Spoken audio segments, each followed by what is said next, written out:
What is up, you guys? Your boy is back on the grind one more time. My hands are dirty because I've been working on the Buick. Now, yes, I do have the Buick back.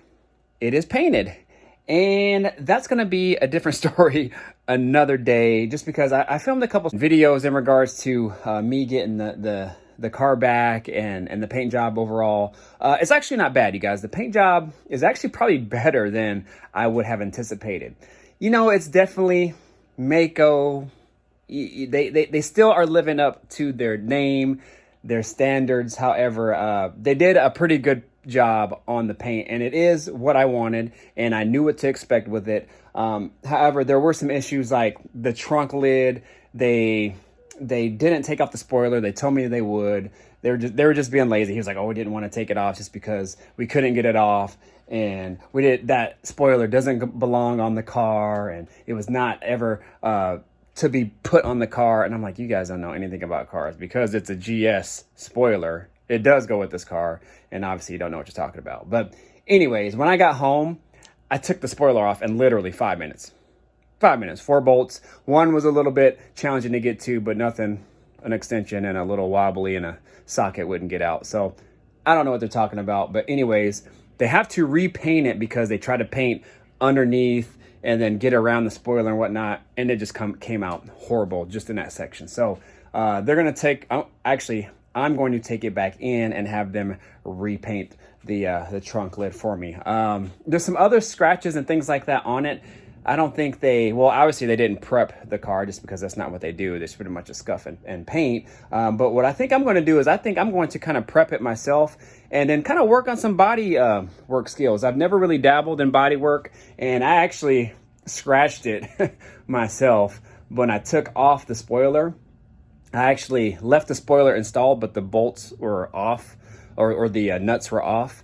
And then I forgot one day I had to lift up the trunk lid, and then the spoiler slid down on top of the top of the trunk lid and scratched it up. So I was like, well, either I take it to them, they scuff it and paint it, and then you'll see the scratches, or this is an opportunity for me to go ahead and try to dabble in some body work. So we'll see. It'll just be really just sanding and trying to make everything smooth. So, but anyways, you guys, I just wanted to show you. This is kind of the start of the reassembly of the Skylark, and let me flip this camera around and show you what I've been doing. Well, first, you guys, let me go ahead and give you a visual, or somewhat of a visual, on the color.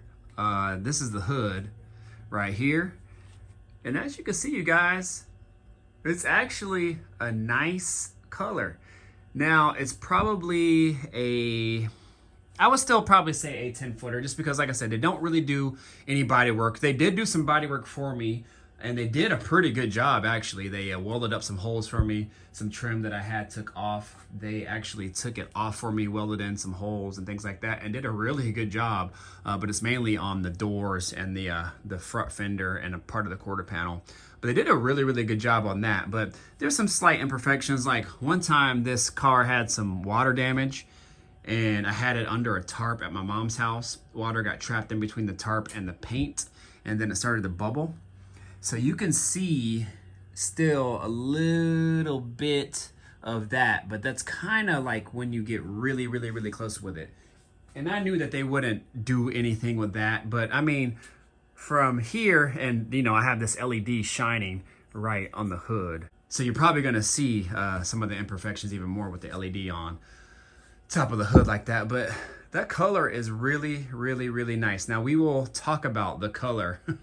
Man, that's a story on a different video. But yeah, I mean, it's pretty. It came out really good. I used to have some trim on the side here, and then I used to have this little fake louvered vent thing that they had on here, and so there were several holes here that they had to weld in and then smooth out and do a little bit of body work. I paid a little bit more for that, and they actually did a really good job on it. Let me see if I can close the door and just step back for a second. So that's what it looks like. A lot more smooth, a lot more nice.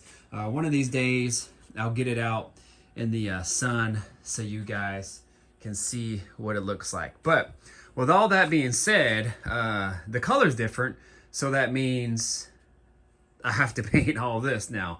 You know, which is fine. I mean, over the years, it actually held up really good, but There's some scratches and things like that. So what I'll probably do is either go ahead and go back black, or I'm gonna have the local paint shop here try to do their best to match the paint, and then they could put it in a aerosol can for me, and then I could just do it that way as well. And then being that it's not directly on the car, even if it's just slightly different shade off, it'll be inside the car, so it'll probably look pretty close to matching.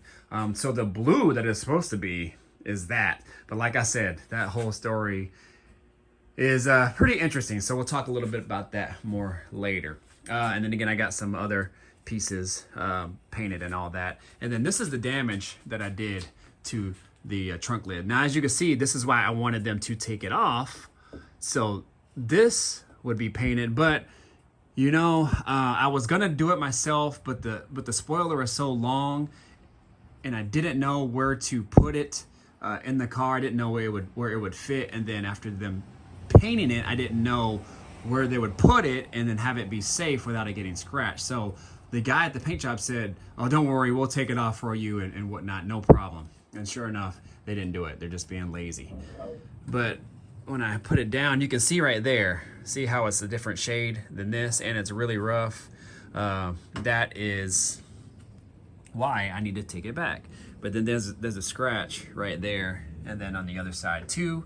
So it's pretty, it's fingernail catching, so I can catch it with my fingernail. So I think what I'm gonna try to do is just prep it myself, go ahead and sand it down, and then try to see if I can get it somewhat smooth. Again, I'm not going for perfect, because eventually this car is going to be repainted down the road. But if this could last me, you know, 4 or 5 years or more, that'd be great. But right here, also, this is what I mean. So this was already here, I believe, but they don't do any prep work, you guys. And then this actually came out the trunk. Also, if you guys saw this crack right here, those are pretty common on these cars. It's a stress point on these cars, and they usually tend to crack, being that they're convertible and there's just a weak spot on the car. But this is what we're attacking here as far as restarting the cleanup process and the reassembly back on the car.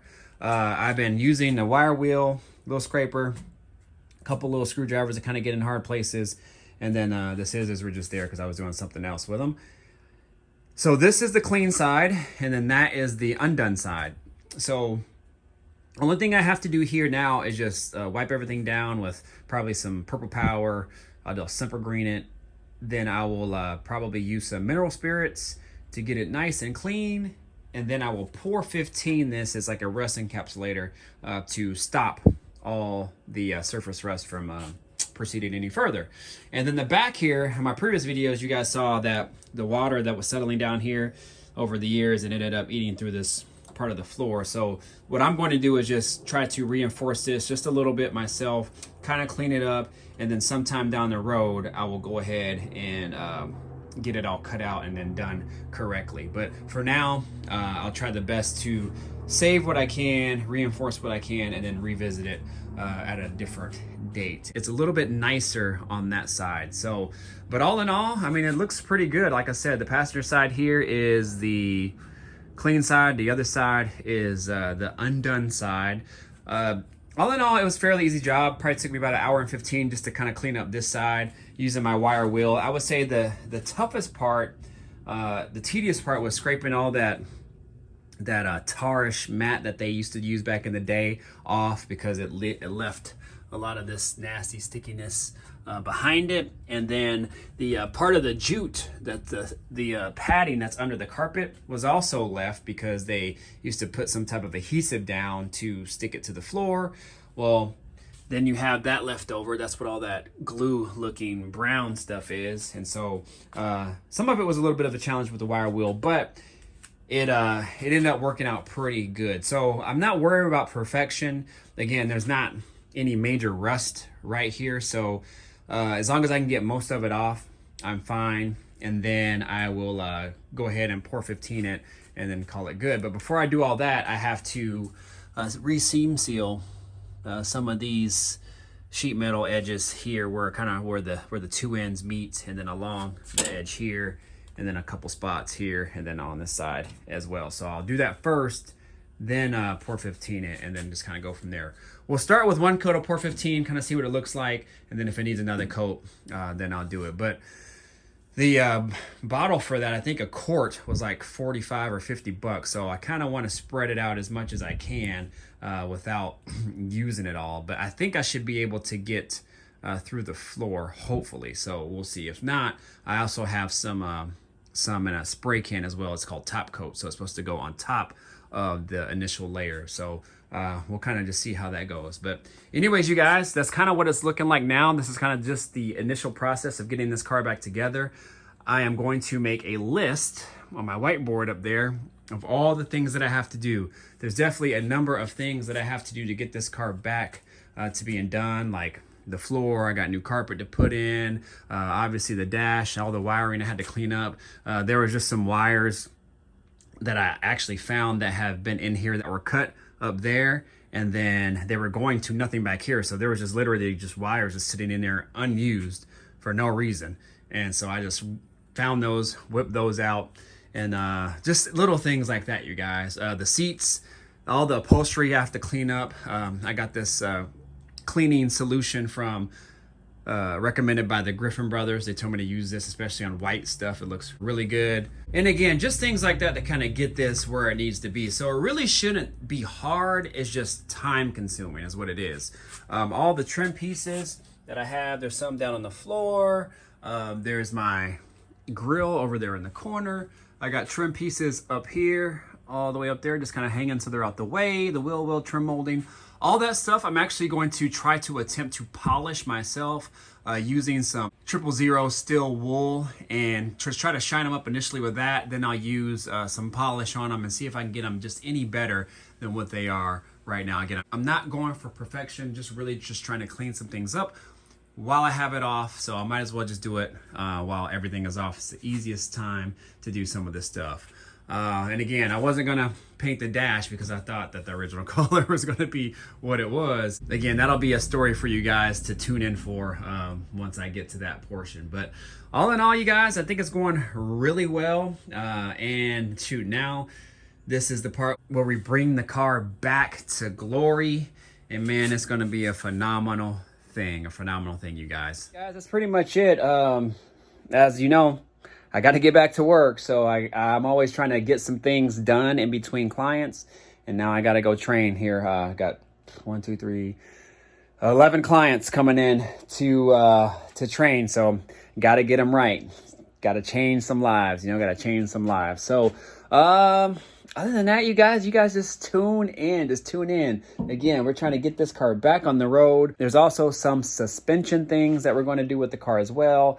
New upper and lower tubular control arms, new ball joints, the works, new coils, springs, shocks. I mean, we're getting them in, you guys. We're getting them in. So this will be a nice cruiser when it's all said and done. So you guys stay tuned. 1971 Buick Skylark convertible that I now have renamed, because of this new color, Bermuda.